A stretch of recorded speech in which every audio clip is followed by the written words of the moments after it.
उत्पन्न किए हैं कि स्वयं मर गया है और दूसरों को मार डाला है। इसलिए संपन्नता की बात मैं नहीं कहता आपसे। निर्माण के लिए मेरा मतलब गुण, कर्म और स्वभाव से। आप इन विशेषताओं को, आप आदमी की शालीनता को और आदतों को और चिंतन की शैली को बदलने के लिए जो कुछ कर सकते हो वो सब कीजिए। परिवार के पंचशीलों में क्षमशीलता का नाम आता है, सुव्यवस्था का नाम आता है, मितव्ययता का नाम आता है, सहकारिता का नाम आता है।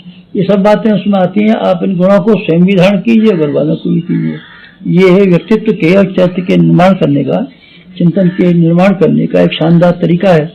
आप उसको किस तरीके से कार्यान्वित कर सकते हैं इसके बारे में चिंतन और मनन के समय पर जब आप बैठे एकांत में तो ये विचार किया गया। एक और धारा है जिसे मनन का दूसरा हिस्सा कह सकते हैं, उसका नाम है आत्मविकास।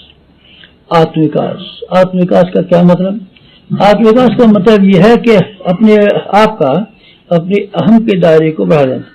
लोगों का दायरा बहुत छोटा है, खूब मंडूक की तरीके से अपने शरीर को ही अपना मानते हैं। ये नहीं मानते कि हम समग्र समाज के एक घटक मात्र हैं। रक्त के एक कण की क्या कीमत हो सकती है, आप बताइए।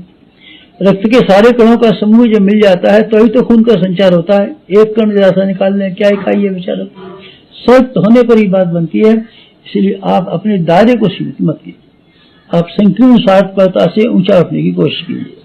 अपने मैं के स्थान पर हम कहना सीखिए, हम सब, वी, हम सब। और आप ये कहते रहेंगे मैं, तो बकरे की तरीके से आप सीमाबद्ध हो जाएंगे और खूब मंडूक की तरीके से एक ऐसे छोटे दायरे में घिरे रहेंगे जिसमें कि आप और आपका कुटुंब बस इतने याद में रह जाएंगे। आपका समाज से अर्थात भगवान से कोई संबंध ही नहीं रह पाएगा। इसलिए अपने आप का दायरा विकसित कीजिए, हम सब के सब हमारे, इस तरीके से विचार कीजिए। आप इस तरीके से विचार कीजिए, आत्म सर्वभूतेषु, सारा संसार हमारे ही समान है, सबके सहयोग से हम जिंदा है और हमारा सहयोग सबको मिलना चाहिए। ये अगर आप विचार करेंगे तो आपको समाजनिष्ठ होते चले जाएंगे, चरित्रवान नागरिक होते हुए चले जाएंगे। देश, धर्म और समाज और संस्कृति के प्रति आप अपना लगाव व्यक्त करने लगेंगे और उनकी समस्याओं को भी अपनी समस्या मानने लगेंगे। ये क्या होगा? ये आत्मा का विस्तार। जो चीजें आपको अपनी मालूम पाती हैं उनमें प्रसन्नता होती है और उनको आप अपना समझते हैं। लेकिन अगर आप सबको अपना मान लें तब आपको कितना गर्व और गौरव अनुभव होगा। सूरज भी आपका, चाँद भी आपका, सितारे भी आपके, नदी भी आपकी, पहाड़ भी आपके, जमीन भी आपकी, सारे इंसान भी आपके, सारा कुटुंब भी आपका, सारा संसार आपका।